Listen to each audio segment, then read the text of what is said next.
Cette semaine au 19e, accompagné de Jean-Philippe Cornelier, originaire de Grand Bay.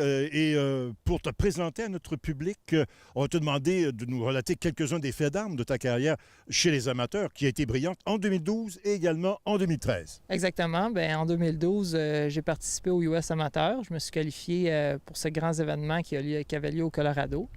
J'ai également gagné 2 tournois universitaires en 2012, dont le championnat provincial. J'ai été nommé joueur de l'année sur le circuit universitaire au Québec. Et puis en 2013, j'ai gagné la Classique Acura du circuit de l'AGP en tant qu'amateur. C'était la 3e fois dans l'histoire du Québec qu'un amateur gagnait un tournoi universitaire. Donc ça, c'est un beau fait d'armes. Puis j'ai également bien performé sur la scène universitaire avec 2 autres victoires cette saison pour un cumulatif de 5 victoires sur le circuit universitaire dans mon séjour chez les Carabins. Donc c'est des beaux faits saillants.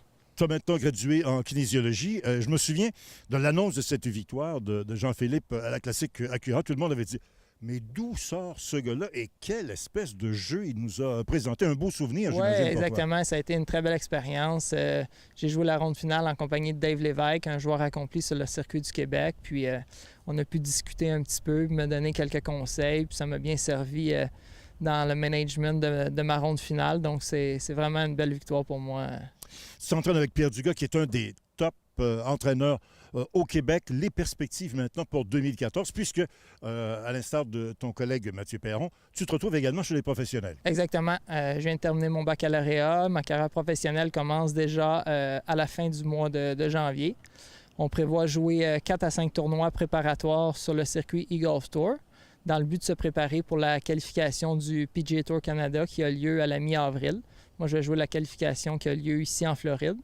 Donc, une belle saison 2014 qui se prépare. Jean-Philippe, est-ce que tu connais les gars que vous allez ou que tu vas affronter sur le circuit canadien ou sur les circuits satellites? Et si oui, quelle est la différence qu'il y a entre les amateurs américains qui arrivent chez les professionnels et vous, les Québécois, pour tenter d'obtenir une place à temps plein sur les gros circuits professionnels? Je connais certains joueurs, dont un Québécois, justement, Max Gilbert, qui a gagné un tournoi sur le circuit du PGA Tour Canada l'année passée. Je dirais que la grosse différence est au niveau de la pratique puis des facilités d'entraînement, ce qu'on n'a pas toujours accès au Québec en raison de la condition météo. C'est pour ça que tout l'hiver, on va le passer ici on s'entraîne à Indian Spring, à Boynton Beach, des super facilités d'entraînement.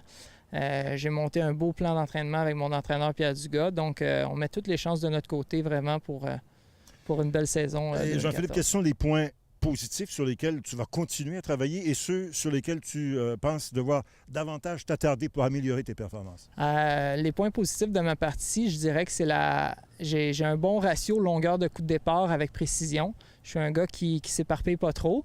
Je dirais que la grosse partie de mon temps, présentement, je la mets sur les coups de 125 verges et moins.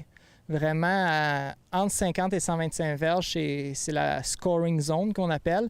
Puis c'est là qu'il faut que je profite de mes bons coups de départ, justement, pour mettre la balle près des fanions puis capituler avec un birdie. Bien, écoute, la meilleure des chances pour cette belle carrière chez les professionnels, en espérant que toi aussi, tu puisses se graduer jusqu'au grand circuit PGA Tour. Merci beaucoup de ta visite. Merci beaucoup à vous.